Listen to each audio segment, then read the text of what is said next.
হে তরুণ যুবকেরা, হে আমার বন্ধুরা, শুনে রেখে দিন বাবা, জেনে রেখে দেন, মুঘল বাদশাহ জাহিরুদ্দিন মোহাম্মদ বাবর, এই বাবরের নাম শুনেছেন? তিনি একজন মুঘল বাদশাহ হয়েও তিনি একজন আল্লাহর ওলির শরণাপন্ন হয়েছিলেন, আল্লাহর ওলির বায়াত মুরিদ হয়েছিলেন। তিনি একজন আল্লাহর ওলি বান্দার সোহবতটা পেয়েছিলেন। বাদশাহ ঔরঙ্গজেব, হে তরুণ যুবকেরা, যিনি দীর্ঘ প্রায় 50টা বছর ভারতবর্ষ রাজত্ব করেছিলেন, গোটা ভারতবর্ষটাকে শাসন করতেন, সবচেয়ে বেশি দিন রাজত্ব করেছেন এবং সবচেয়ে মুঘল সম্রাটদের মধ্যে সবচেয়ে সফলতা অর্জন করেছেন বাদশাহ ঔরঙ্গজেব। তিনি একজন আল্লাহর আলেম বান্দা হয়েছিলেন, তিনি একজন বড় ভাই আমার জ্ঞানী মানুষ হয়ে গিয়েছিলেন। তিনি একটা কিতাব লিখেছিলেন, ফতোয়ার কিতাব, যে কিতাবটা সারা পৃথিবীর আলেমরা পড়াশোনা করে এবং নাম জানে পড়াশোনা করে। কিতাবটার নাম হলো ফতোয়ায়ে আলমগীর। হে তরুণ যুবকেরা, সেই বাদশাহ ঔরঙ্গজেব গভীর রাত্রিতে হিন্দের ওলি খাজা গরিব নওয়াজ মাইনুদ্দিন চিশতি আজমেরি সঞ্জারি রহমাতুল্লাহ আলাইহি হুজুরের রওজা মোবারকে গিয়ে হুজুরের ওসিলা দিয়ে আল্লাহর দরবারে দোয়া চাইতে। এরা বাদশা হয়েও আল্লাহর ওলিদের সোহবত নেওয়ার চেষ্টা করেছেন। ওরা জানে যে আমাকে আল্লাহ যে ইজ্জত দিয়েছে, সেই ইজ্জতটা যদি ধরে রাখতে হয় আমাকে ওলি আল্লাহদের দেখানো পথে চলতে হবে। জাহিরুদ্দিন মোহাম্মদ বাবর, হে তরুণ যুবকেরা, মুঘল বাদশাহ জাহিরুদ্দিন মোহাম্মদ বাবর তিনি একজন আল্লাহর ওলি বান্দার মুরিদ ছিলেন, আল্লাহর মাহবুব বান্দার মুরিদ ছিলেন। তার নাম হলো হযরত শরফুদ্দিন সাবওয়ালি কালান্দার রহমাতুল্লাহ আলাইহি, যার জন্মটা হয়েছিল আজারবাইজানে, যিনি দিল্লির জমিনে 20 বছর পড়াশোনা করেছিলেন। ভাই আমার, দিল্লির হযরত নিজামউদ্দিন আউলিয়া হুজুরের মুরিদ ছিলেন, মস্ত বড় আল্লাহর ওলি বান্দা হয়েছিলেন। দিল্লির জমিনে নিজামউদ্দিন আউলিয়া হুজুরের নদীর ধারেতে যে হুজরা ছিল, সেই হুজরায় বসে বসে হুজুরের কাছে সাবাক নিতেন, ইবাদত বন্দেগী করতেন, হুজুরের সোহবতে থাকতেন। হে তরুণ যুবকেরা, হে আমার বন্ধুরা, হে আমার মুরব্বিয়ানিরা, শুনে রেখে দিন বাবা, এমন সময় ইবাদত করতে করতে করতে করতে হযরত শরফুদ্দিন সাবওয়ালি কালান্দার হুজুর ইবাদত করতে করতে এমন একটা জালালি পর্যায়ে পৌঁছে গেলেন। তিনি এই নদীর ধারে নদীর পানিতে নেমে গেলেন। নদীর পানিতে কিছুটা নেমে গিয়ে দাঁড়িয়ে দাঁড়িয়ে দাঁড়িয়ে দাঁড়িয়ে আল্লাহর ইবাদতে 12টা বছর কাটিয়েছিলেন। আল্লাহর ইবাদত করতে গিয়ে হুজুরের পাটা পচে গিয়েছিল, গোশতগুলো মাছেতে খাওয়া শুরু করেছিল। এইভাবে 12টা বছর কেটে গিয়েছিল। হে তরুণ যুবকেরা, হে আমার বন্ধুরা, হে আমার মুরব্বিয়ানিরা, শুনে রেখে দিন বাবা, গায়েবী আওয়াজ আসলো। হযরত শরফুদ্দিন সাবওয়ালি কালান্দার হুজুর গায়েবী আওয়াজ শুনতে পেলেন। হে শরফুদ্দিন, হে শরফুদ্দিন, হে শরফুদ্দিন, যাও যাও যাও যাও, তোমার ইবাদতে আমি আল্লাহ রাজি হয়ে গিয়েছি, আর তোমাকে এভাবে পানিতে ইবাদত করতে হবে না, তোমার পায়ের অবস্থা বড় খারাপ হয়ে গিয়েছে, যাও, তোমাকে এইভাবে জীবন কাটালে হবে না, জমিনের উপরে উঠে যাও, আরো তোমার অনেক কাজ আছে, অনেক খেদমত আছে, অনেক দিনের কাজ আছে, অনেক ইসলামের কাজ আছে, অনেক কোরআনের কাজ আছে, কোরআন মাজিদের খেদমত আছে, যাও শরফুদ্দিন, তুমি পানি থেকে উঠে যাও, তোমার ইবাদত আমি আল্লাহ কবুল করে নিয়েছি।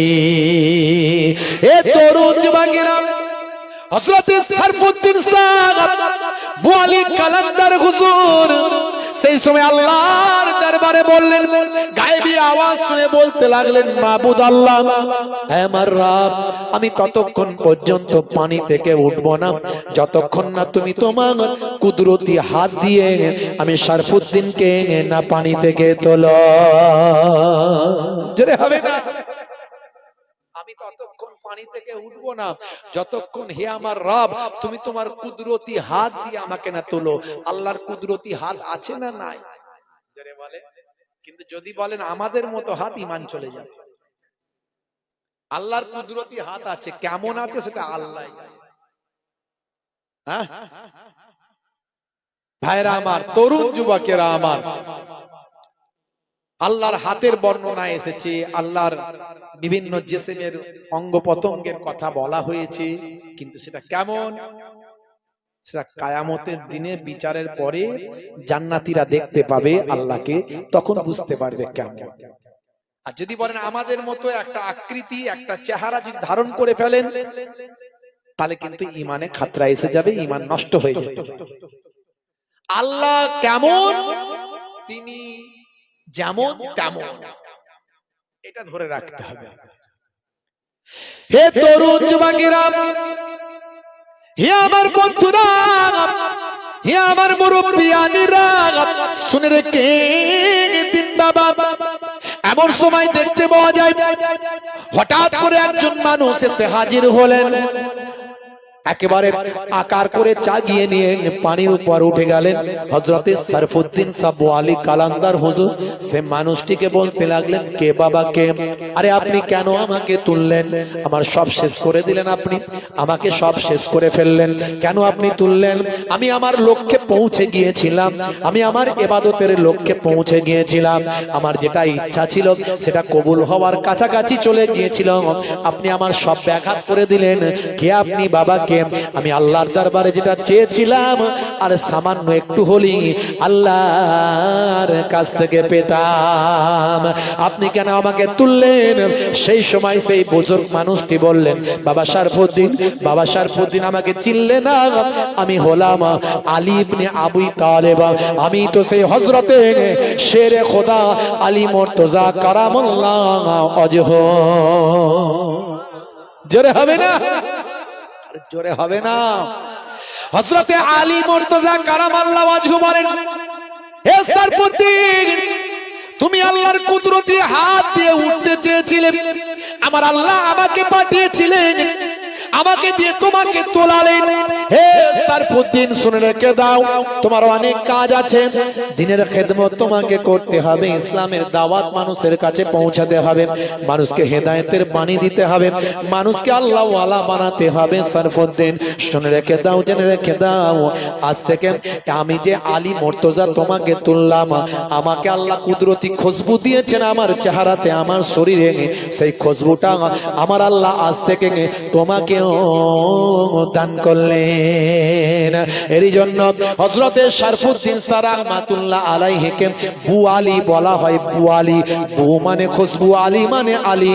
হযরতে আলী রাদিয়াল্লাহু তাআলা আনহুর খুশবুটা শরফুদ্দীন হুজুরের জিসম মোবারক থেকে পাওয়া যায়। জোরে হবে না? হযরতে শরফুদ্দীন সাবু আলী কালান্দার হুজুরের দরবারে মাঝে মাঝে জহিরুদ্দিন মোহাম্মদ বাবর, মুঘল সম্রাট জহিরুদ্দিন মোহাম্মদ বাবর হযরতে বু আলী হুজুরের কাছে মাঝে মাঝে চলে যেতেন, মাঝে মাঝে যেতেন।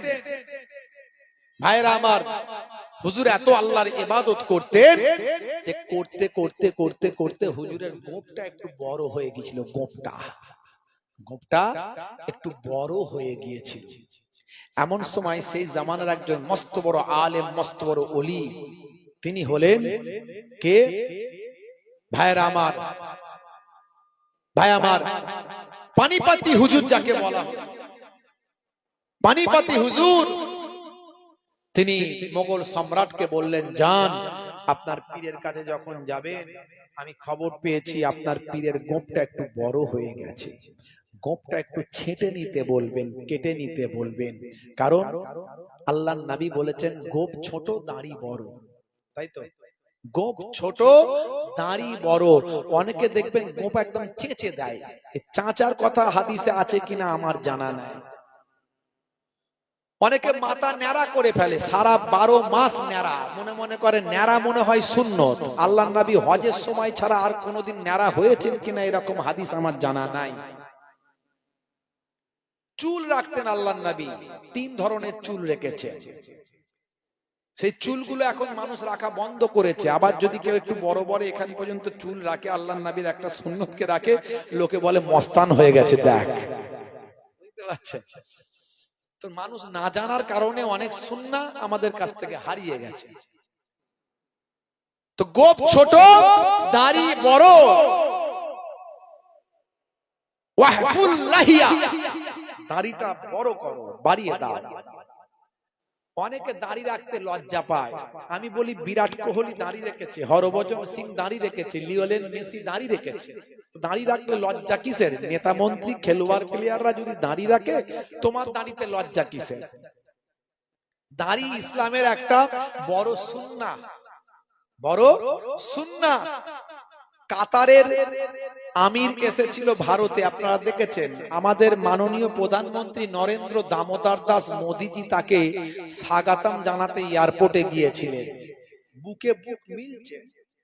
কাতারের আমির সাহেব ভাই আমার, তিনি বাদশাহ, তার মুখে দাড়ি নাই, অথচ জুব্বা পরে আছে পা পর্যন্ত, মাথায় পাগড়ি, একদম রুমাল টোমাল দিয়ে, হ্যাঁ এইদিকে ঠিক রেখেছে, কিন্তু মুখে দাড়ি নাই।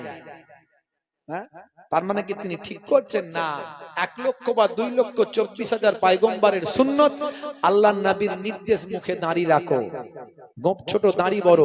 কাতারের আমির সাহেবের গোপ দেখলাম বিরাট বড়। আমির মানে বাদশাহ, বাদশাহ এসছে। আর আমাদের প্রধানমন্ত্রী তার সঙ্গে বুকে বুক মিলাচ্ছেন। আমাদের প্রধানমন্ত্রীর মুখে দাড়ি আছে না নাই? ওরে বাবা, এক সময় তো বিরাট বড় দাড়ি রেখেছিল, এখন যাকে ছোট করে দাড়িটা রেখেছে। তো যার দাড়ি না রাখলেও হতো, সে রেখেছে দাড়ি। আর যার দাড়ি রাখা উচিত ছিল, যে জুব্বা টুব্বা পরে আছে দাড়ি নাই, তার রাখা দরকার ছিল দাড়ি। তো যাই হোক ভাইরা আমার, এখন নেতা মন্ত্রী খেলোয়াড় প্লেয়াররা দাড়ি রাখছে। দাড়ি হলো ফ্যাশন, দাড়ি সৌন্দর্য। আমি বলি যারা দাড়ি রাখেন না, ছোট হলেও রাখুন, তবে সৌন্দর্য ফ্যাশন মনে করে নয়, নবীর সুন্নত মনে করে রাখুন। এই অবস্থায় যদি মারা যান, যদি নবীর ভালোবাসায় রাখা হয়, মুনকার নাকির ফেরেশতা যখন কবরে এসে বলবে মান রব্বুকা, ভাই আমার, যখন বলবে মান রব্বুকা, দেখতে পাবে নবীর ভালোবাসায় সুন্নত বলে দাড়িটা ছোট হলেও রাখা হতে পারে। তখন ওই দাড়িটাই হবে আপনার নাজাতের জারিয়া। দাড়িটা কাটবেন না, ছোট হলেও রাখুন। 70 বছর ওয়াজ শুনছে, এখনো মসজিদে যায় না, এখনো নামাজ পড়ে না। কি ওয়াজ শুনে লাভ হলো ভাই? বলে হুজুর আমি নামাজ না পড়লে কি হবে? আমার ঈমান কিন্তু পাক্কা। পুরি সর্বনাশ, কি দিচ্ছে রে ভাই? বলছে ঈমান পাক্কা, দাড়ি নামাজ না পড়লে কি হবে? বলতে হুজুর নামাজ পড়ে আর কি করব? ওই তো আমাদের এখানে একটা নামাজি আছে, ছেলের বিয়ে দিল, বিরাট পণ নিল, তো ওই জন্য নামাজ টামাজ পড়ি নাই। সর্বনাশ করেছে। একটা দুটো নামাজি যদি অন্যায় কাজ করে, তা বলে তুমি তাকে দেখে শিখবে না আমার নবীকে দেখে শিখবে? কাকে দেখে? হ্যাঁ, আমার নবীকে দেখে শেখো, নবীর নির্দেশ মানো। হে তরুণ যুবকেরা, হে আমার বন্ধুরা, শুনে রেখে দিন বাবা, আইন সবার জন্য সমান না বেঠিক? হুজুরের জন্য এক আইন আর আপনার জন্য আর এক আইন, নাকি এরকম হতে পারে? মৌলানার জন্য এক আইন আর আপনার জন্য আর এক আইন হতে পারে? এরকম হতে পারে না। মৌলানা পড়াশোনা করে আলেম হয়েছে, আল্লাহওয়ালা হয়েছে, তার জন্যও যে আইন, আপনার জন্য সে আইন। আপনি শেখেননি কেন, জানেননি কেন? অত সহজ নয়। জরুরত পরিমাণ ইলম শিক্ষা করা ফরজ, আপনার জন্য শেখা জানা ফরজ ছিল, আপনি শেখেননি। হে তরুণ যুবকেরা, আইন সবার জন্য সমান। শরফুদ্দিন সাহেব ওয়ালি কালান্দার হুজুর মস্ত বড় ওলি, আলী আইন কিন্তু তার জন্য সমান। গোপ মোটা থাকবে, বড় থাকবে না, ছোট থাকবে। আল্লাহর নবী যখন বলে দিয়েছেন গোপ ছোট, শরফুদ্দিন সাহেব ওয়ালি কালান্দার তিনি হলেন ইমামে আজম আবু হানিফা হুজুরের ভাই আমার আফটার 7 বংশধর, ভাই আমার 7 পোস্তের নিচের বংশধর ছিলেন। এত বড় দরজার একজন ভাই আমার আল্লাহর ওলি বান্দা এবং এত বড় বুজুর্গ মানুষ। হে তরুণ যুবকেরা, ইবাদত করতে করতে হুজুরের গোপটা একটু বড় হয়ে গিয়েছিল। এমন সময় ভাইরা আমার সানা সানাউল্লাহ পানিপত্তি হুজুর ভাই আমার মস্ত বড় আলেম মস্ত বড় ওলি মোগল বাদশাকে বললেন আপনার পীর মুর্শিদকে বলে দেবেন তার গোপটা একটু নাকি বড় হয়েছে খবর পেলাম আপনি বলবেন হুজুর গোপটা একটু ছোট করে নিন আইন সবাইয়ের জন্য সমান আইন আল্লাহর আইন সকলের জন্য সমান এ তরুণ যুবকেরা হে আমার বন্ধুরা মোগল বাদশা জহিরুদ্দিন মোহাম্মদ বাবর সেই সময় যখন সরফুদ্দিন সাবু আলী কালান্দার হুজুরের হুজরায় গেলেন অনেক কষ্টে সাহস করে বললেন জালালি মিজাজের আল্লাহর ওলি জালালি মিজাজের আল্লাহর ওলি অনেক কষ্ট করে বললেন কাকুতি মিনতি করে বললেন হুজুর বেয়াদবি গোস্তাখি maaf করবেন আপনি যদি অনুমতি দেন একটু ব্যবস্থা নেব আপনার গোপটা একটু বড় হয়েছে বলে কে বলল কোথা থেকে শুনলেন কে তোমাকে সব কথা বলতে বলল সেই সময় তিনি বললেন হুজুর বেয়াদবি নেবেন না মোগল বাদশা তার কাছে গিয়ে থরথর করে কাঁপেন হুজুর বেয়াদবি নেবেন না গুস্তাখি maaf করবেন আমাকে বলেছেন এই সানাউল্লাহ পানিপত্তি আমার কাছে তথ্যটা দিয়েছেন হুজুর আপনার কাছে বলতে বলেছেন বেয়াদবি নেবেন না যাও আমি তোমার রাজ দরবারে আসছি সানাউল্লাহ পানিপত্তিকে আমার কাছে ডাকবেন সানাউল্লাহ পানিপত্তিকে আমার কাছে আসতে বলবেন পরের দিন রাজ দরবারে চলে গেলেন সানাউল্লাহ পানিপত্তিকে আহ্বান করা হলো ডাকা হলো তিনি মস্ত বড় আলেম মস্ত বড় ওলি সানাউল্লাহ পানিপত্তি হুজুর এসেছেন বাবা হযরতে সরফুদ্দিন সাবু আলী কালান্দার তিনিও বসে আছেন হে তরুণ যুবকেরা হে আমার বন্ধুরা এমন সময় দেখতে পাওয়া যায় সরফুদ্দিন সাবু আলী কালান্দার বললেন হে সানাউল্লাহ পানিপত্তি আপনি আমার গোপ কাটার পরামর্শ দিয়েছেন বলে হুজুর বেয়াদবি নেবেন না আপনার গোপটা ছাটার পরামর্শ আমি দিয়েছি এই জন্য এটা আল্লাহর শরিয়ত অনুযায়ী আইনটা শুধু বলেছি বলে আমি কি আইন জানি না আমি কি আইন জানি না ভাবছেন আমার যেটা জানা নাই আপনি ভাবছেন আপনি আমাকে জানাচ্ছেন আমার পেছনে একবার বসুন চোখ বন্ধ করে আমার পেছনে একটু চোখটা বন্ধ করে বসুন এমন সময় সানাউল্লাহ পানিপত্তি হযরতে সরফুদ্দিন সাবু আলী কালান্দার হুজুরের পেছনে চোখটা বন্ধ করে বসলেন কিছুক্ষণ পরে সরফুদ্দিন সাবু আলী কালান্দার হুজুর বললেন বাবা সানাউল্লাহ পানিপত্তি আপনার চোখটা খুলুন এবার বলুন তো কি দেখলেন বলে হুজুর দেখলাম আপনার গোপটা আল্লাহর আরশের নিচে ঝুলে আছে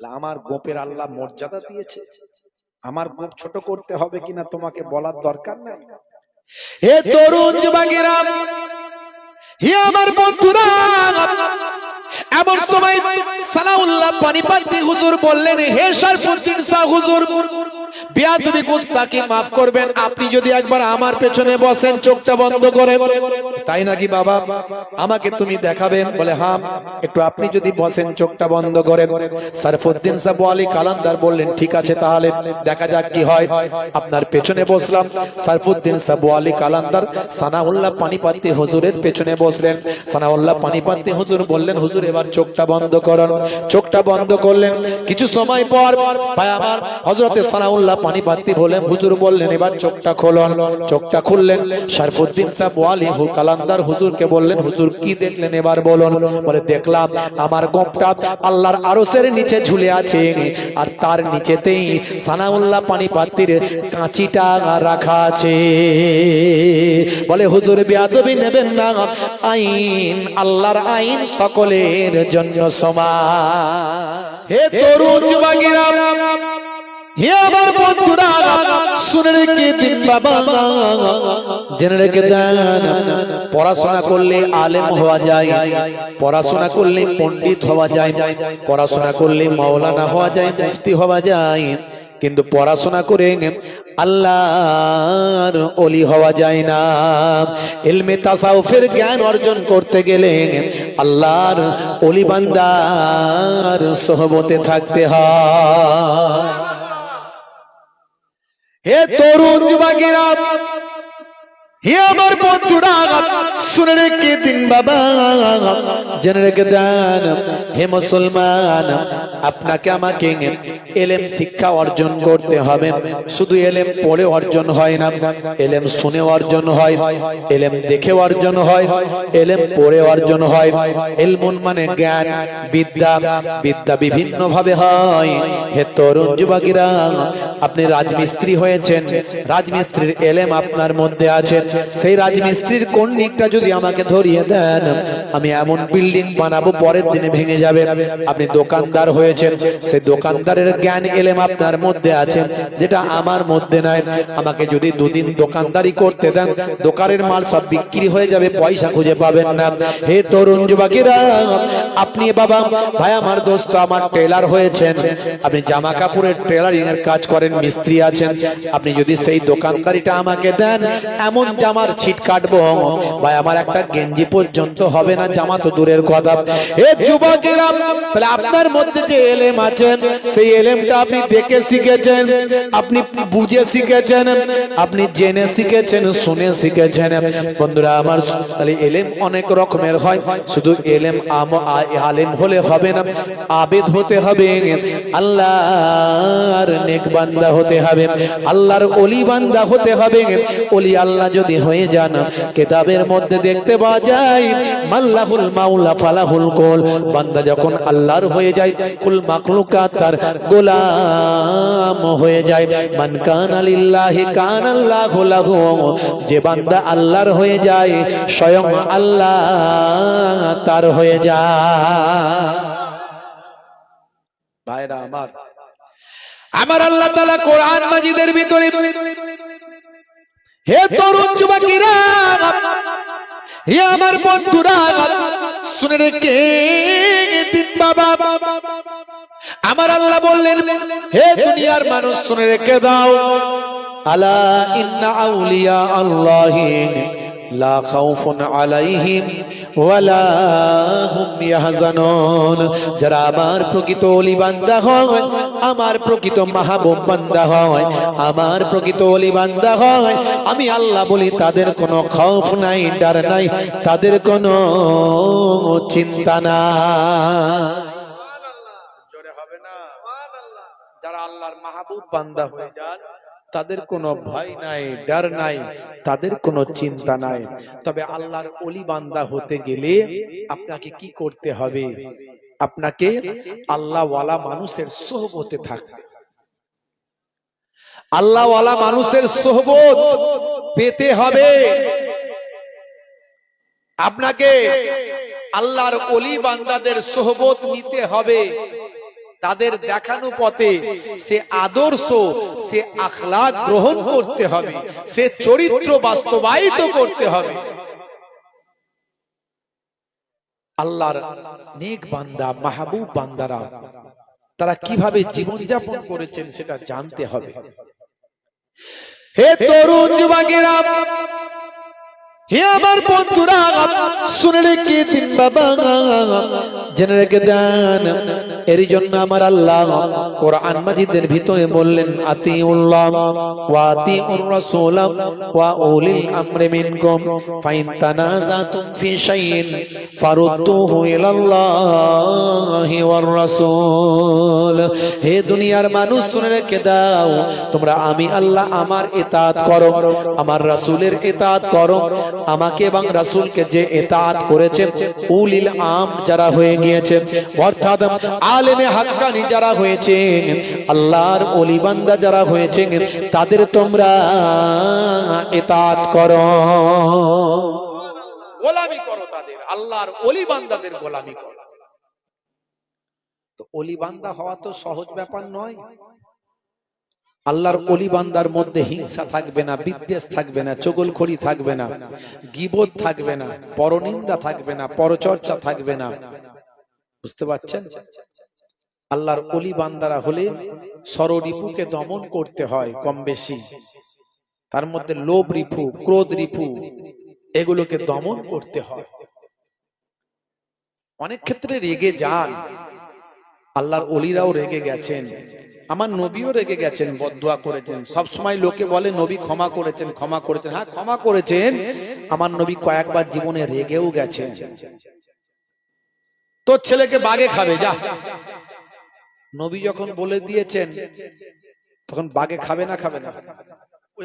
নবীর মুখ থেকে বেরিয়ে গেছে, মানে বিপদ। বুঝতে পারছেন? বলে দিয়েছে বাঘে খাবে, তারপর থেকে ভয় ঢুকে গেছে। নবী বলেছে মানে যা বলে নবী তাই হয়। সবাই ঘিরে ঘিরে রেখেছে, ওর মাঝখান থেকে সবাই ঘুমিয়ে গেল, বাঘ এসে তুলে নিয়ে বেরিয়ে গেল। এই জীবনে ঘটনা ঘটেছে। ইমামে আজম আবু হানিফা হুজুর হেঁটে হেঁটে যাচ্ছেন, হেঁটে হেঁটে যাচ্ছেন সঙ্গী সাথী লোকজন নিয়ে, বড় বড় আলেম ওলামারা হেঁটে হেঁটে যাচ্ছে। সামনে দিয়ে বল চলে গেছে, বল। সবাই বলল বাপরে বাপ, ইমামে আজম আবু হানিফা মস্ত বড় আলেম, মস্ত বড় ওলি, তিনি যাচ্ছে, তিনি চলে যান, তারপরে বল আনতে যাবো, এখন যাবো না, দাঁড়িয়ে যায়। একটা ছেলে বলে ওসব মানি না, আমি ওসব মানি না, হুজুর টুজুর পীর ফির ওলি আল্লাহ ওসব মানি না, চল আমি তার সামনে দিয়ে যাব। সে একদম বাহাদুরি দেখে সামনে দিয়ে চলে গেল, হুজুরকে ব্রেক করিয়ে দিল, দাঁড় করিয়ে দিল। আল্লাহর ওলি বললেন, মনে হয় জারজ সন্তান, মনে হয় জারজ সন্তান। ইমামে আজম আবু হানিফার মুখ থেকে এত বড় কথা বেরিয়ে গেছে, বেরিয়েছে মানে তো হবেই।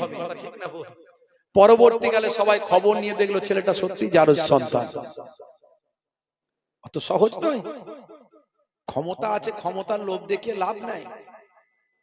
কোরআন এবং হাদিসের পথে চলতে হবে, নীতি নৈতিকতার উপরে চলতে হবে, আদর্শের উপরে চলতে হবে, আখলাকের উপরে চলতে হবে। চুরিকে চুরি, সিনা জুড়ি ওসব করে লাভ নাই। আল্লাহ ওয়ালা হবেন কি করে? হে তরুণ যুবকেরা, হে আমার বন্ধুরা, শুনে রেখে দিন বাবা, জেনে রেখে দেন।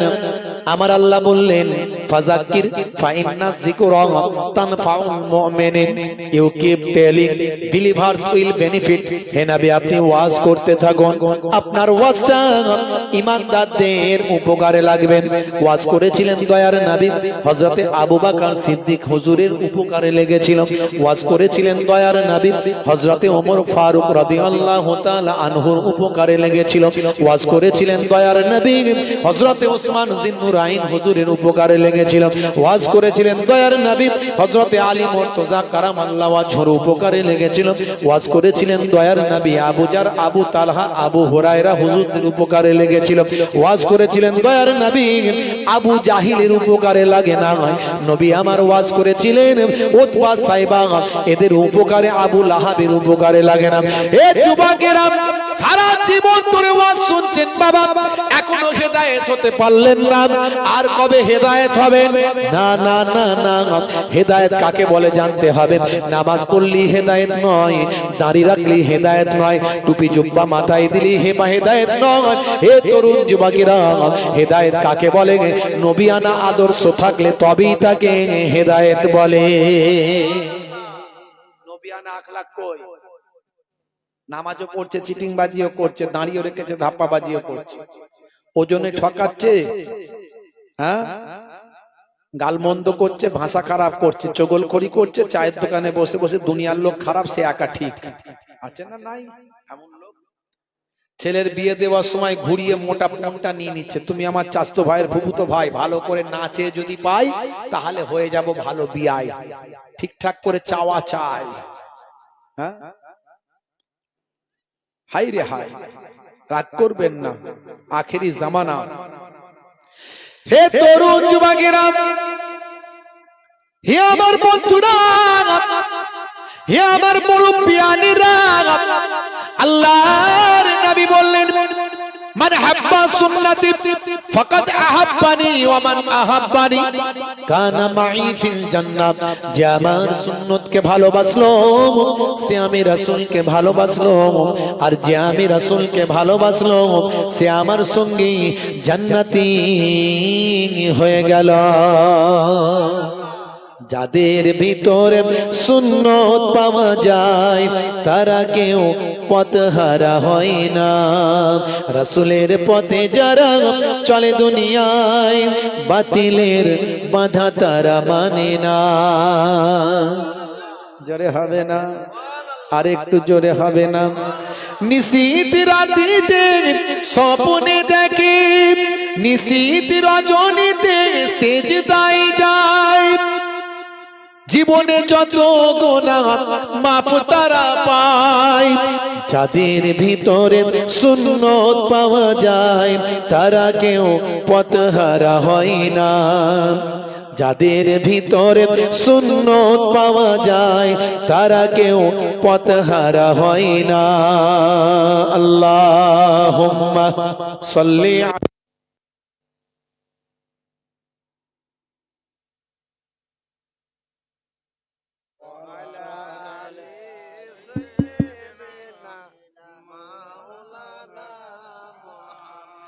হে তরুণ যুবকেরা, হে আমার বন্ধুরা, শুনে রেখে দিন বাবা, জেনে রেখে দেন। হে মুসলমান, একটুখানি খেয়াল করুন বাবা। তাহলে নামাজ তো আপনাকে পড়তে হবে। নামাজ ছেড়ে দিয়ে কোনোদিন জান্নাতে ঢুকতেই পারবেন না। কারণ নামাজ আপনার আমার জন্য সবচেয়ে এসেনশিয়াল বিষয়, সবচেয়ে গুরুত্বপূর্ণ বিষয়। ইবাদত সমূহের মধ্যে সবচেয়ে বড় ইবাদত হলো নামাজ। আফজালুল ইবাদাতে ইবাদাতুস সালাত। হে তরুণ যুবকেরা, নামাজ সামনে আসছে, রমজানের রোজা। রোজা তো আপনাকে রাখতেই হবে। ইসলামের কতগুলো মূল ইবাদতের মধ্যে একটা হলো রোজা।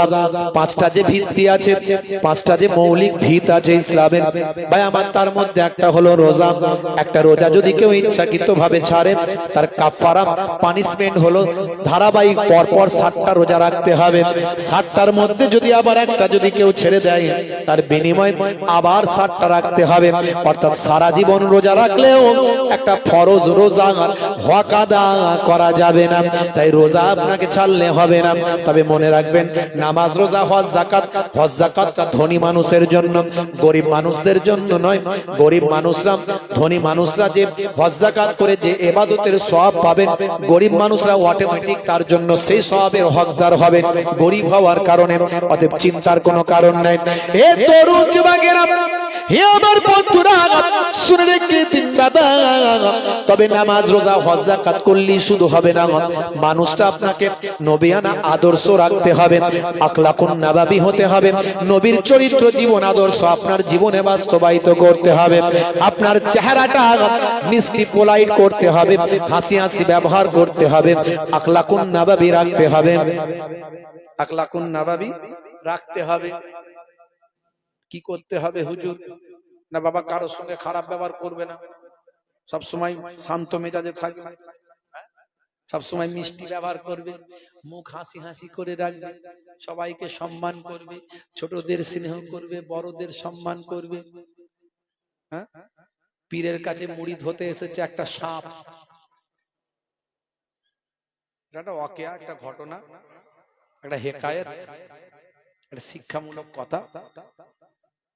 আল্লাহর ওলির কাছে অনেকেই তো মুরিদ হয়, জেন মুরিদ হয়, এই হয় সেই হয়। একটা সাপ মুরিদ হতে এসেছে। হুজুর আমাকে মুরিদ করে দেন। সাপ মুরিদ হলো, হুজুর সবাইকে আপনি নসিহত করেন, নসিহত দেন, তো আমাকে কিছু উপদেশ নসিহত করেন। হুজুর বললেন, বাবা সাপ, তুমি এক কাজ করো, কাউকে কামড়াবে না, কাউকে কামড়াবে না। সাপ চলে গেল। শুনছেন তো নাকি? সাপ চলে গেল। কিছুদিন পরে এমন মার খেয়েছে, বুঝতে পারছেন, এমন মার খেয়েছে, কোমর ফোমর ভেঙে, গা দিয়ে রক্ত ফক্ত ঝরিয়ে, ছাল চামড়া তুলে, বেঁকে বুকে কোন রকমে টেনে মেকে হুজুরের কাছে এসে হাজির। হুজুর বলে, সাপ কি খবর তোমার, এ কি হাল? বলে, হুজুর ওই যে আপনি বলেছিলেন কামড়াবে না, আমি কামড়াই না। কি হয়েছে? লোকে মেরে সাইজ করে দিচ্ছে আমাকে। হুজুর বললেন, বাবা কামড়াতে বারণ করেছিলাম, ফোঁস করতে তো বারণ করিনি। ফোঁসটা করনি কেন? নিশ্চয় নবিয়ানা আখলাক থাকবে। আর তাকাব্বুরু মাআল মুতাকাব্বির জায়েজুন, অহংকারীর সঙ্গে অহংকার দেখানো জায়েজ। আপনার মধ্যে যদি ইলমে দ্বীন থাকে, আল্লাহর কোরআন রাসূলের হাদিস থাকে, আপনার কোনো ভয় নাই, চিন্তা নাই। আপনি যেখানে যেরকম সেখানে সেরকম উপযুক্ত ওষুধ দেবেন, বুঝতে পারছেন?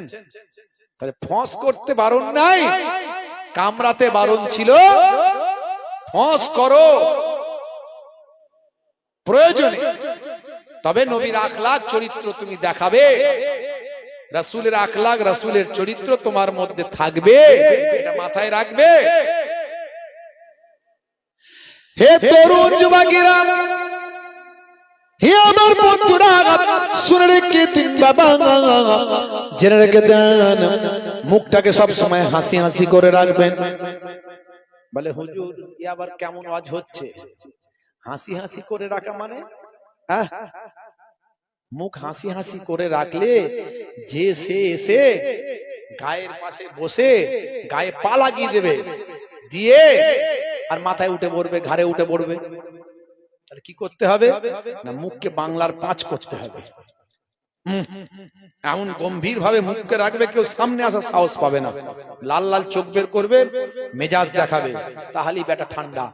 আর তুমি ভালো ব্যবহার দেখালে বিপদ আছে না নাই?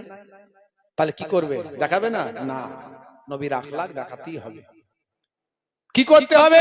বলে হুজুর মোটা গোপ রাখতে হবে, মোটা গোপ। মোটা গোপ দেখে অন্তত লোকে ভয় পাবে। তা কি করতে হবে? তাতে যদি কাজ না হয় তাহলে মোচ, মোটা মোচ রাখতে হবে, বীরাপ্পনের মতো। অন্তত গোপ দেখে লোকে ভয় পেয়ে দূরে দাঁড়িয়ে থাকবে, কাছে ঘায়ের কাছে আসবে না। হাই রে হাই, আমার নবী কি আখলাক দেখিয়েছেন। নবীর যুগের মানুষগুলোও ছিল সোনার মানুষ, যারা হেদায়েত হয়েছিল। যারা হয়নি তারা তো জালেম ছিলই ছিল, কিন্তু যারা হেদায়েত হয়েছিল তারা অরিজিনালি হয়েছিল, তারা নবীর জন্য জীবন দিতে পারত। আমরা দাদা হুজুর করি, যে দাদা হুজুরের জন্য বাংলার মানুষ হেদায়েত হয়েছে। আজকে সে দাদা হুজুরের ভাই আমার অবদানকে কিছু কিছু মানুষ অস্বীকার করছে, আকারে ইঙ্গিতে, সামনাসামনি বলতে পারে না। সামনে দাদা হুজুর নাই আর পেছন দিক দিয়ে দাদা হুজুরকে অস্বীকার করে, কিছু লোক আছে এরকম। হে তরুণ যুবকেরা, হে আমার বন্ধুরা, শুনে রেখে দিন বাবা, জেনে রেখে দেন, হে মুসলমান, আল্লাহর নবীর জামানায় সাহাবায়ে কেরামেরা কেমন মহাব্বত করতেন, কি ভালোবাসতেন নবীকে। দয়ার নবীর জন্য তারা বলতেন, ইয়া রাসূলুল্লাহ, হাবিবাল্লাহ, আপনার কদমে আমার পিতামাতার জান কুরবান, আপনার কদমে আমার পিতামাতার জান কুরবান।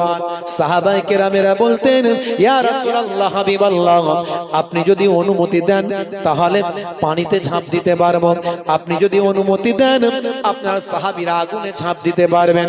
হে তরুণ যুবকেরা, হে আমার বন্ধুরা, আল্লাহর নবীকে তারা এত মহব্বত করতেন, আল্লাহর নবীকে তারা এত ভালোবাসতেন, তারা জালেমদের বলতেন, হে জালেমেরা, আমার নবীর গায়ে আঘাত আসার আগে আমাদের শরীরগুলোকে পেতে দিচ্ছে, যত আঘাত করার আমাদের শরীরে করো, আমাদের জীবন থাকতে আমার নবীর শরীরে একটা টাচ করতেও তোমাদের দেব না।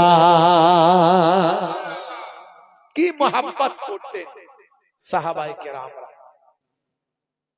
বন্ধুরা আমার, তরুণ যুবকেরা আমার, শুধু তাই নয়, আল্লাহর নবীর কলিজার টুকরা নওয়াসায়ে রাসূল হযরত হুজুর ইমাম হাসান ইমাম হুসাইন রাদিয়াল্লাহু তাআলা আনহুমা, হুজুরদেরকে সাহাবায়ে কেরামরা কেমন মহব্বত করতেন, আহলে বায়াতকে কতটা ভালোবাসতেন।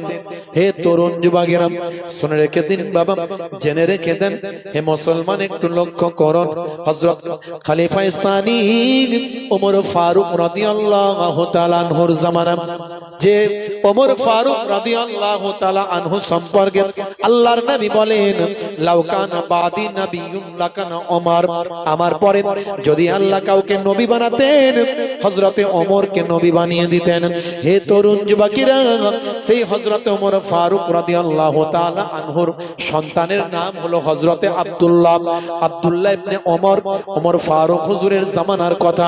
হযরতে ভাই আমার তরুণ যুবকেরা, হযরতে ইমাম ইমাম হুসাইন রাদিয়াল্লাহু তাআলা আনহু কিশোর বয়স, ছোট বয়স, খাজুর গাছ থেকে খাজুর পেড়ে গরিব দুস্থ বাচ্চাদের মধ্যে ডিস্ট্রিবিউশন করছেন, বিলি করছেন, ডিস্ট্রিবিউট করছেন, বা আমার বিলিয়ে দিচ্ছেন, সদকা করে দিচ্ছেন। এমন সময় খলিফার সন্তান হযরতে আব্দুল্লাহ তিনি বললেন, ও হযরতে হুসাইন, তুমি আমি খলিফার সন্তানকে ছেড়ে কেমন করে কাজ করতে পারো? এটা কখনো করা চলবে না, এটা বন্ধ করো। কারণ আমি হলাম খলিফার সন্তান, আমি হলাম খলিফার ছেলে, আর তুমি ইমাম হুসাইন তো কি হয়েছে? তুমি ইমাম হুসাইন তো কি হয়েছে? তুমি এই খেজুর পাড়িয়ে দিয়ে মানুষের মধ্যে দান করছো, এটা তোমার করা চলবে না, এটা আমার করার কথা। এ তরুণ যুবকেরা, এমন সময় হযরতে আব্দুল্লাহর সঙ্গে হযরতে নওয়াসায়ে রাসূল হযরতে ইমাম হুসাইন রাদিয়াল্লাহু তাআলা আনহুর মধ্যে একটা বিতর্ক চলছে, একটা বা আমার বাদ বিতণ্ডা চলছে। সেই সময় দেখতে পাওয়া যায় হযরতে হুজুর ইমাম হুসাইন রাদিয়াল্লাহু তাআলা আনহু বললেন, হে আব্দুল্লাহ, শুনে রাখো, তুমি খলিফার সন্তান হতে পারো, কিন্তু আমি কে তুমি জানো? আমি হলাম আখিরি জামানার পয়গম্বরের কলিজার টুকরা, আমি ইমাম হুসাইন। হে আব্দুল্লাহ, তুমি যত বড়ই খলিফার সন্তান হও না কেন, যত বড়ই তোমার শক্তি পাওয়ার থাক না কেন, তুমি হলে আমাদের গোলামের বাচ্চা গোলাম, তুমি আমাদের গোলামের বাচ্চা গোলাম। এত বড় সাহস হয় কি করে আমার সঙ্গে বিতর্ক করা? সেই সময় আব্দুল্লাহ চুপ করে গেলেন, খুব রাগান্বিত হলেন। আমি আর কিছু বলবো না, যা ফয়সালা আমার আব্বা করবে, খলিফা করবে, যা ফয়সালা সব খলিফা করবে।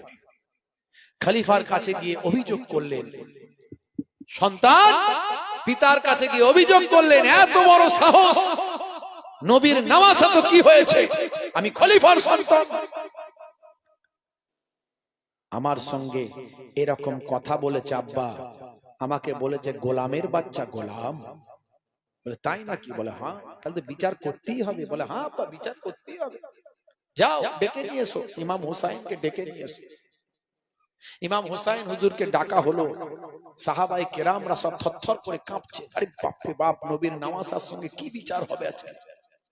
যে নবীর জন্য দ্বীন পেয়েছি, যে নবীর জন্য শরিয়ত পেয়েছি, যে নবীর জন্য ইসলাম পেয়েছি, যে নবীর জন্য কোরআন পেয়েছি, যে নবীর জন্য নামাজ পেয়েছি, যে নবীর জন্য দ্বীন পেয়েছি, যে নবীর জন্য দাড়ি পেয়েছি, যে নবীর জন্য টুপি পেয়েছি, যে নবীর জন্য জুব্বা পেয়েছি, যে নবী ইমাম হুসাইনকে কোলে করে, কাঁধে করে, পিঠে করে, চুমু খেয়ে, মাথায় করে মানুষ করেছে, সারা শরীরের অঙ্গ প্রত্যঙ্গে প্রত্যেকটা জায়গাতে রাসূলের কলিজার টুকরার নওয়াসার গায়েতে রাসূলের নূরের চুম্বন মুবারক লেগে আছে, সেই ইমাম হুসাইনের বিরুদ্ধে কি ফতোয়া দেবে, কি ফয়সালা হবে, এই নিয়ে সাহাবায়ে কেরামদের মধ্যে একটা ভীত সন্ত্রস্ত পরিস্থিতি তৈরি হয়।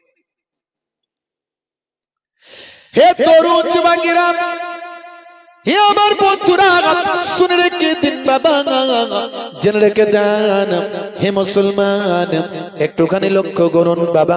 এমন সময় দেখতে পাওয়া যায়, লক্ষ্য করা যায়, হযরতে ওমর ফারুক রাদিয়াল্লাহু তাআলা আনহু ভরা মজলিসে ইমাম হুসাইন হুজুরকে ডাকা হলো। ছোট বয়স, বাচ্চা বয়স, আব্দুল্লাহরও ছোট বয়স, বাচ্চা বয়স। সেই সময় হযরতে ইমাম হুসাইন রাদিয়াল্লাহু তাআলা আনহুকে খলিফা সম্মান করে দাঁড়িয়ে বললেন, বাবা ইমাম হুসাইন, আচ্ছা বলো তো, তুমি কি আমার সন্তানকে গোলামের বাচ্চা গোলাম বলেছ? বলে আপনি শুনুন, আসল কথাটা আমার কাছে শুনুন, পুরো বিষয়টা জানতে হবে, তারপর আপনি মন্তব্য করবেন। ও খলিফায়ে সানি হযরতে ওমর ফারুক হুজুর, আপনি আমার বয়স্ক, আপনাকে আমি সম্মান করি, শ্রদ্ধা করি, আপনি আমার নানা জানের একজন খলিফা, আপনি আমার নানা জানের খুব কাছের সোহবতের মানুষ। শুনে রাখুন, আমি ডিস্ট্রিবিউশন করছিলাম খেজুর, আমার নানা জানের সাদকা করছিলাম, আমি মানুষ গরিব এতিম বাচ্চাদের মধ্যে ডিস্ট্রিবিউশন করছিলাম, সে সময় আমার সঙ্গে আপনার সন্তান এসে বাধা দেয়, আমাকে দান করতে সাদকা করতে নিষেধ করে এবং আমার সঙ্গে বাদ বিতণ্ডায় জড়িয়ে যায়। আমি তখন রাগান্বিত হয়ে বললাম, তুমি আমার সঙ্গে ঝগড়া করো কোন সাহসে? তুমি তো আমাদের গোলামের বাচ্চা, গোলাম, তোমার এত বড় সাহস কি করে হলো? বলে হযরত ইমাম হুসাইনকে হযরতের বাবা খলিফা সানি ওমর ফারুক বললেন, বাবা হুসাইন, তুমি কি সত্যি এই কথাটা বলেছো? বলে হ্যাঁ বলেছি। তুমি কি এখনো বলতে পারবে? বলে হ্যাঁ বলতে পারবো। আমি তো কোনো মিথ্যা কথা বলছি না, আমি তো কোনো ভুল কথা বলছি না। আপনি কি আমার নানা জানের গোলাম নন? আপনি আমার নানা জানের কাছে হেদায়েত হয়েছেন, আপনি আমার নানা জানের কাছ থেকে দ্বীন পেয়েছেন, আপনি আমার নানা জানের কাছ থেকে শরিয়ত পেয়েছেন, আপনি আমার নানা জানের কাছ থেকে হেদায়েত হয়েছেন। নানা জানের গোলামতি আপনি করেছেন কি করেননি? বলে হ্যাঁ করেছি। তাহলে আপনি আমার নানা জানের গোলাম হলেন কি হননি? বলে হ্যাঁ। তাহলে আপনার সন্তান আমার নানা জানের গোলামের বাচ্চা, গোলাম হলো কি হলো না? বলে হ্যাঁ। তুমি কি সত্য বলছো? বলে হ্যাঁ। তুমি কি এটা লিখে দিতে পারবে? বলে হ্যাঁ লিখে দিতে পারবো। এ তরুণ যুবকেরা, তুমি লিখে দাও, তুমি লিখে দাও, তুমি লিখে দাও। ইমাম হুসাইন সাহাবায়ে কেরামেরা অবাক হয়ে গেলেন। কেন কেন লিখে দেব? হযরত ইমাম হযরতে হুজুর ওমর ফারুক রাদিয়াল্লাহু তাআলা আনহু বলতে লাগলেন, শুনে রেখে দাও ইমাম হুসাইন, হে সাহাবায়ে কেরামেরা শুনে রেখে দেন, আমি যে দয়ার নবীর গোলামতি করেছি, দয়ার নবী আমাকে লিখিত কোনো সার্টিফিকেট দেননি। আজকে আমি ইমাম হুসাইন হুজুরের কাছ থেকে, ইমাম হুসাইনের কাছ থেকে, দয়ার নবীর কলিজার টুকরা নওয়াসার কাছ থেকে আমি লিখিত সার্টিফিকেটটা নিয়ে নিচ্ছি। এ তরুণ যুবকেরা, জানি না কাল কিয়ামতের দিনে আমি ওমর ফারুকের সঙ্গে আল্লাহ কি ব্যবহার করবেন। সেদিন আমি প্রয়োজনে এই সার্টিফিকেটটা দেখাতে পারবো, আমি আমার দয়ার নবী আখিরি জামানার পয়গম্বরের গোলাম ছিলাম, তার কলিজার টুকরা নওয়াসা ইমাম হুসাইন আমাকে এই সার্টিফিকেটটা দিয়েছিল। জোরে হবে না? দেখেছেন কি মহাব্বত করতেন, কি ভালোবাসা ছিল। এই প্রেম, এই ভালোবাসা আহলে বায়াতের প্রতি রাখতে হবে। রাখবো না বললে হবে না। আলেম হলি হবে না, ডাক্তার মাস্টার ইঞ্জিনিয়ার হলি হবে না। ইলমে তাসাউফ, ইলমে বাতিনি, নবী প্রেম, ওলি প্রেম, আহলে বায়াতের প্রেম থাকতে হবে। আল্লাহ নবী বলছেন, মান হাব্বা সুন্নতি ফাকাদ আহাব্বানি ওয়া মান আহাব্বানি কানা মাই ফিল জান্নাহ। যে আমার সুন্নতকে ভালোবাসলো সে আমি রাসূলকে ভালোবাসলো, যে আমি রাসূলকে ভালোবাসলো সে আমার সঙ্গে জান্নাতি হয়ে গেল। এগুলো সব রাসূলের সুন্নাত। এই প্রেম ভালোবাসা আপনার মধ্যে রাখতে হবে। আর রাসূলের তরিকা আখলাককে আপনি অস্বীকার করলে, ফামান রাগিবা আন সুন্নতি ফালাইসা মিন্নি, যে আমার সুন্নতকে ইনকার করবে সে আমার দলভুক্ত নয়, আমি নবী তার নবী নয়। বুঝতে পারছেন কি মহাব্বত, কি ভালোবাসা, কি খোদা প্রেম, কি নবী প্রেম শিখিয়েছেন আমাদেরকে আমাদের পীর মুর্শিদরা। এই জন্য ওলি হতে গেলে ওলির সোহবতে বসতে হবে। বসিরহাট আল্লামা হুজুর মস্ত বড় আলেম ছিলেন, তিনি ওলি হওয়ার জন্য ওলির সোহবতে গেলেন। পীর আবু বকর সিদ্দিক রাহমাতুল্লাহ আলাইহি মুজাদ্দিদুজ জামানের সোহবতে গিয়ে বসলেন। জোরে বলুন সুবহানাল্লাহ। আপনি সোহবতে বসবেন না আর ওলি হয়ে যাবেন অত সহজ? ওলি হতে গেলে সোহবতে বসতে হবে। ভাইরা আমার, তরুণ যুবকেরা আমার, মুরব্বিয়ানেরা আমার, মাওলানা রুম কিতাবের লাইব্রেরিতে পড়াশোনা করছে। কিতাব, শুধু কিতাব আর কিতাব। বিরাট বড় আলেম, যার কিতাব সারা পৃথিবীর আলেমরা পড়ে। মাওলানা রুমের কিতাব সারা পৃথিবীর আলেমরা পড়াশোনা করে। সারা পৃথিবীতে মাওলানা রুমের নাম আছে। সেই মাওলানা রুম কিতাবের লাইব্রেরিতে পড়াশোনা করছে, মস্ত বড় আলেম। এমন সময় একজন দরবেশ মুখে কথা বললেন না, কিতাবের দিকে ইশারা করে একটা কিতাবের দিকে দেখিয়ে বলে, কিতাবটা দাও, কিতাবটা দাও। মাওলানা রুম বলছে, আরে পয়সা নিলে নাও। तुम फकीर आदमी हो, किताब कैसे समझोगे? किताब की बुझবে তুমি? তুমি ফকির ফোকারা লোক, পয়সা পয়সা লাগে নাও, কিতাব কি বুঝবে? চলো হাঁটো। মাওলানা রুমের একটা এলেমের গরম আছে না নাই? ওরে বাবা, সবের একটা গরম থাকে, পকেটে পয়সা থাকলে একটু গরম গরম হয় না? আজকে 20,000 টাকা পকেটে নিয়ে ঘুরছি, আমার সঙ্গে কে লাগবে আজ একবার দেখছি। পকেটে 20,000 টাকা আছে, এটা গরম হয় শরীরে, কথা ঠিক না ভুল?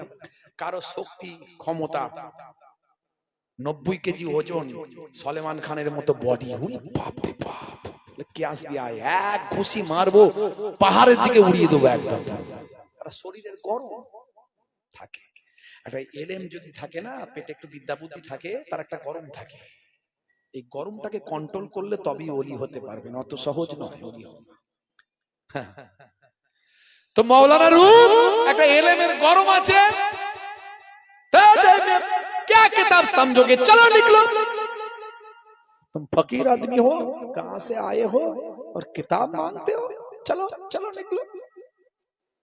আল্লাহর দরবেশ বান্দা কিছুটা গেছে, যাওয়ার পরেই মাওলানা রুমের লাইব্রেরিতে, কিতাবের লাইব্রেরিতে দাপ করে আগুন জ্বলে গেছে।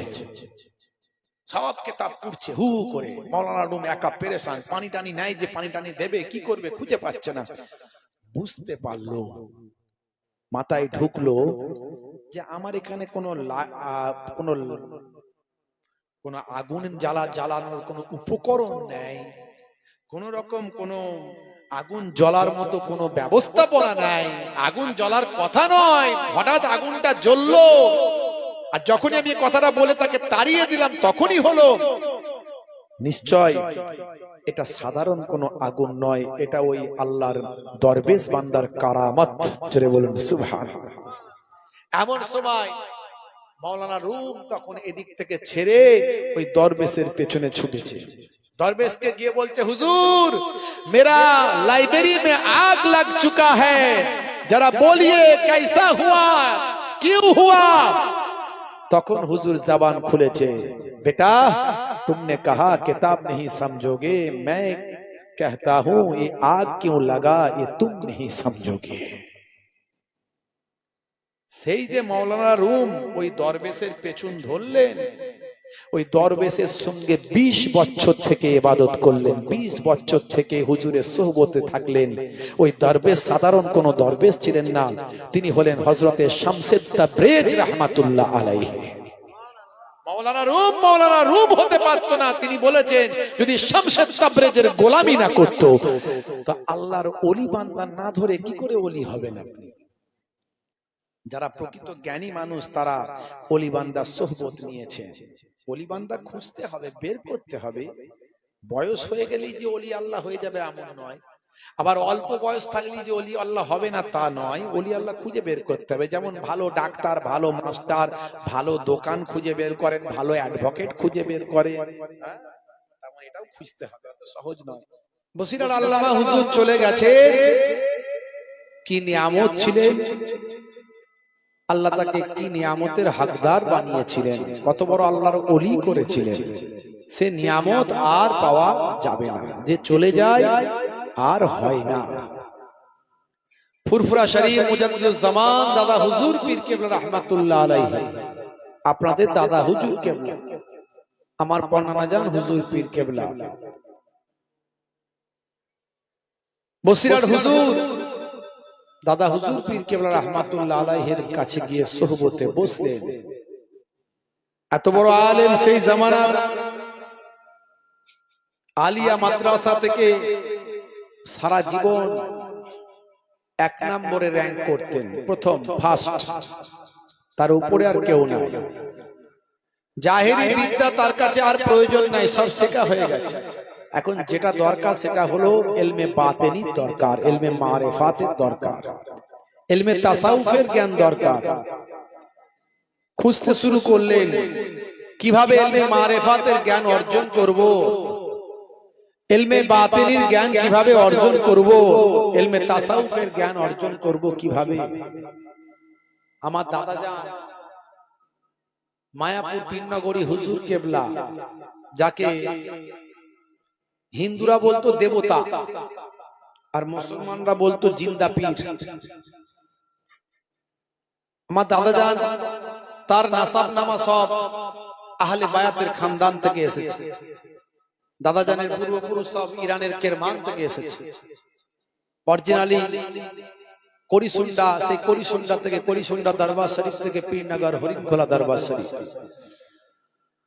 তো দাদাজান খুব ছোট বয়স থেকে দাদা হুজুর পীর কেবলাকে পেয়েছিলেন প্রথম জীবনে। দাদা হুজুর কেবলা কেমন পীর ছিলেন? যেমন ইলমে জাহেরি তেমন ইলমে বাতিনি। ইলমে জাহেরিতে শুধু সিয়াসিত্তা হাদিস পড়লে আলেম হওয়া যায়, মাওলানা হওয়া যায়। বুখারী, মুসলিম, তিরমিজি, আবু দাউদ, নাসাই, ইবনে মাজাহ, এই 6টা হাদিসের পণ্ডিত হলে তাকে মাওলানা বলে। দাদা হুজুর কেবলা এই 6টা হাদিসের পণ্ডিত তো ছিলেন, তার সঙ্গে সঙ্গে মদিনা শরীফ থেকে 40টা হাদিস শেষ করে খতম করে তার সনদ প্রাপ্ত সার্টিফিকেট নিয়ে হিন্দের জমিনে এসেছিলেন।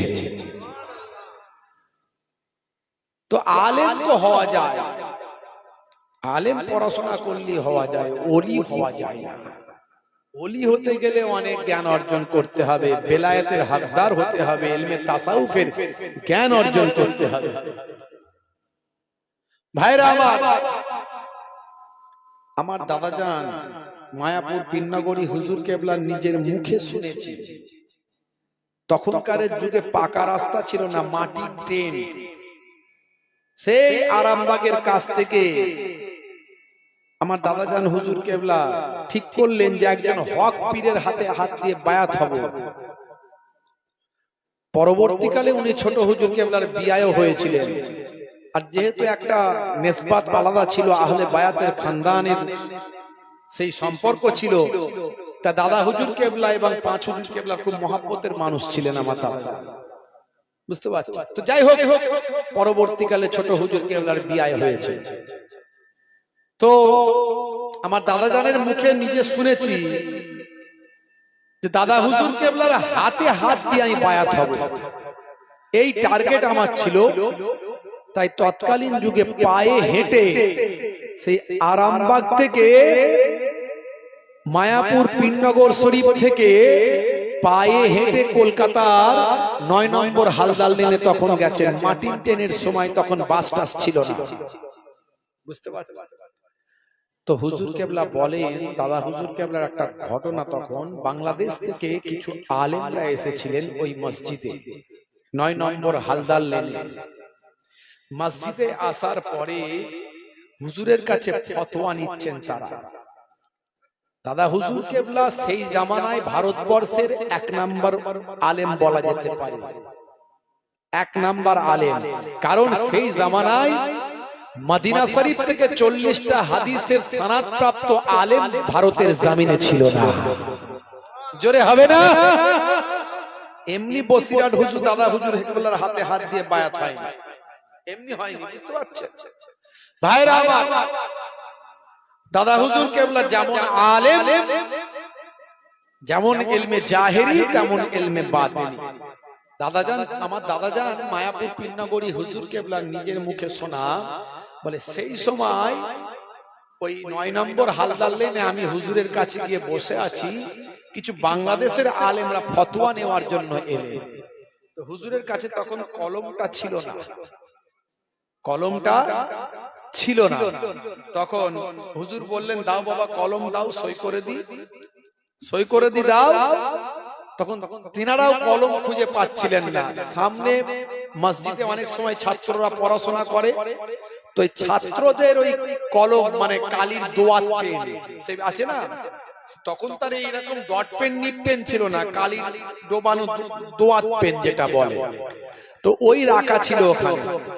একজন আলেম বান্দা নিয়ে এসে দিয়ে দিল দাদা হুজুর কেবলার কাছে। দাদা হুজুর কেবলা রেগে গেলেন। সে সময় রেগে গিয়ে বললেন, ওটা একটা মাদ্রাসার ছাত্রর দোয়াত পেন, আপনি কার হুকুমে নিয়ে এসে আমাকে দিলেন আর আমি ওটা দিয়ে সই করে দেবো? কি করে ভাবলেন? ওটা যার দোয়াত পেন তার কাছে অনুমতি নিয়ে আমার কাছে দিতে হবে আপনাকে। জোরে হবে না? একে বলে হক, একে বলে ইলমে বাতিনি, ইলমে তাসাউফের জ্ঞান। অত সহজ নয়। এমনি দাদা হুজুর হননি। একটা সই করবেন পেন, সেটাও আসল মালিকের অনুমতি ছাড়া সই করা যাবে না, সেই পেনটা ব্যবহার করা যাবে না। এত সহজ নয়। মুসলমান, তাহলে আজ থেকে প্রতিজ্ঞা করুন যে আমাকে আপনাকে বাঁচতে হবে, আল্লাহর নির্দেশ মানতে হবে। সবচেয়ে বড় ইবাদত হলো নামাজ, সেই নামাজই হতে হবে। দুই একটি ঘটনার মাধ্যমে বললাম। আমি অনেক বিজ্ঞান ইতিহাস নিয়ে আপনাদের মাঝখানে বলেছি এর আগে, ইন্টারনেটে সার্চ করলে পাবেন।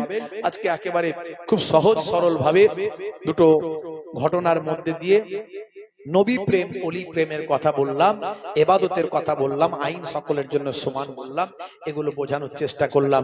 আল্লাহ রাব্বুল আলামিন আমাদের হেদায়েত দান করেন, আমাদের নামাজি সিরাতুল মুস্তাকিম পথের প্রতীক বানিয়ে দেন, ওলি প্রেম, আহলে বায়াতের প্রেম দান করুন। বলুন আল্লাহুম্মা আমিন।